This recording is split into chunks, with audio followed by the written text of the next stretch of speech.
celebrate National Indigenous Peoples Day, eTalk reporter Michaela Montana is sharing the movies and TV shows that we need to watch. Hey, Michaela. Hi, How's it going? I'm so excited to be here, my first TGS. I know, I'm so thrilled. So fun fact, Michaela and I often cross paths in the makeup room. She's a delightful human, exactly who you want her to be in real life. It is so good having you here. Yes, I'm thrilled. Oh my gosh. Okay, so let's chat movies and TV shows, but let's start with a TV series that recently got a ton of love at the Canadian Screen Awards. Yes, Little Bird is one of my favorite, one of the most CSAs in history. And it tells a story about an important piece of Canadian history that I never learned in school, and it's about the 60s scoop. Yeah. And it references the 60s, but it went well into the 80s. And it's where the Canadian government enabled the police and child welfare systems to take Indigenous children from their parents, their homes, communities, and displace them into white families, so adopting them into white foster families. So Little Bird follows a First Nation woman that was adopted into a Jewish family, and she's trying to reconnect with her birth family and her heritage. Wow, that's really, really powerful. It's a beautiful show, and it really is super important to know about this part of our history. Yeah, absolutely. And, you know, it's produced by Jennifer Podemsky, and it's also streaming on Crave. Nice. Okay, so we got a good hookup to watch it. Yes. Absolutely beautiful. Now, next up, we want to talk about a documentary, and this one is called Red Fever. So tell us about that. Yeah, and this is one of my favorite documentaries. It's so well done. It's not boring. It's fun. It's witty. That's key. And it follows a Cree filmmaker named Neil Diamond as he tries to unpack how Indigenous culture has influenced pop culture and Western culture and essentially the world we live in today. And even as an Indigenous person, I learned so much. And it touches on fashion, sports, the political system. Did you know, so this is a fun fact, did you know that the forward pass in American football was invented by Indigenous people? What?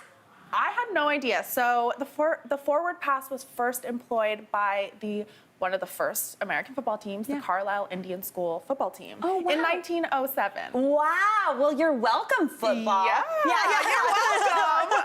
That is so cool. Yeah, I love it. I learned so much. That's awesome. Now, moving back into the world of TV, we're gonna talk Reservation Dogs, which I feel like is just so, everybody knows it. It's so great. It is, and it's the first of its kind. In the New York Times, Reservation Dogs was deemed a coming of all ages masterpiece. And in Variety, it was deemed a triumph about Native life. And I just love it because it is an accurate depiction of me, of Indigenous people, Indigenous youth, and it's so joyful.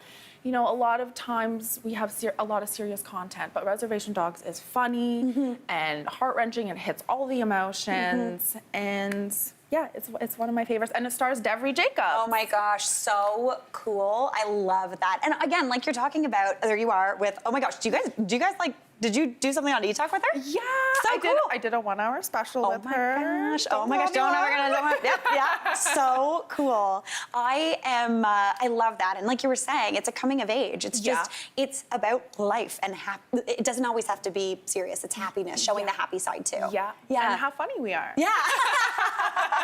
I love that. Now, what about the movie, or the Grizzlies? Oh, The Grizzlies. Yeah, so this one's been around for a while, but again, one of my favorites. It's based on a true story, and it follows a lacrosse team that was set up to help combat youth suicide in the North, specifically Nunavut.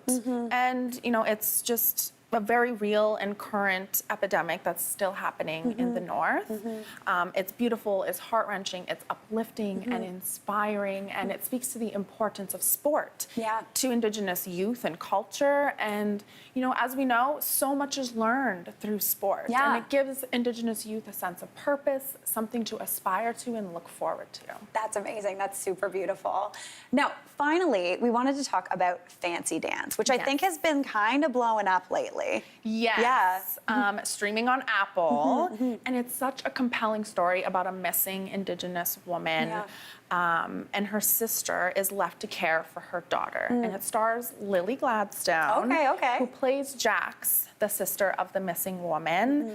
And again, I love it because it's a current day story that addresses the ongoing systemic racism of the child welfare system. Everyone thinks that the issues with the child welfare system ended after the 60s scoop, but it's still happening today. It's just in a more modern, nuanced way. Yeah, that's absolutely beautiful. And Lily Gladstone, who we all recognize from Killers of the Flower Moon. Yes. Yeah, it looks like a really, really intense and important film. It is. Yeah. It's a beautiful story. Yeah, Michaela, thank you so much for coming. You are literally welcome back here anytime. I will see you in the makeup room. Yes. Okay, fantastic. Great. Hey, Mary here. What did you think? Drop your comments below and don't forget to like and subscribe for more of the good stuff.